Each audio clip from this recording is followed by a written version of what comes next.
जब जमीन पर कोई अम्र बिल मारूफ करने वाला मौजूद न हो, जब कोई नहीं अनिल मुनकर करने वाला मौजूद न हो, बुराई से रोकने वाला, भलाई की दावत देने वाला कोई मौजूद न हो, उस वक्त एक जानवर जमीन पर आएगा जिसके हाथ में हजरत सुलेमान अलैहिस्सलाम की अंगूठी होगी, जिसके हाथ में हजरत मूसा अलैहिस्सलाम का असा होगा।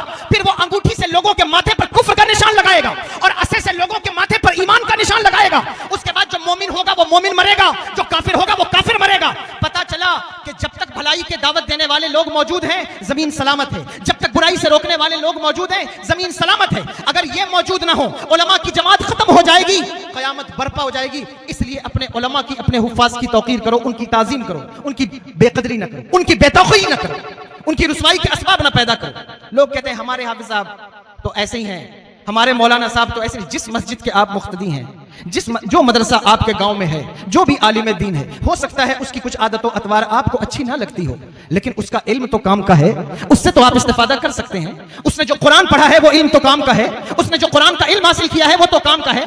यही वो चीजें हैं जिसकी बुनियाद पर, इनकी तौकीर और ताजीम की बुनियाद पर अल्लाहु अकबर कबीरा, अल्लाह ने लोगों की बादशाही को बचाए रखा है, अल्लाह ने लोगों की इज्जत और आबरू को बचाए रखा है। अगर इनकी बेतौकीरी आप शुरू कर दें, इनकी नाकदरी शुरू कर दें, ना आपका सरमाया बचेगा, ना आपकी इज्जत बचेगी, ना आपकी दौलत बचेगी, कुछ भी नहीं बचेगा। इसलिए अपने उलमा की कदर, इनको हल्का मत जाने कि ये गली में घूमने वाले बच्चे, ये जो लुंगी पहनकर, कुर्ता पहनकर घूमते हैं, हम इनकी ताजीम करें, हम इनकी इज्जत करें।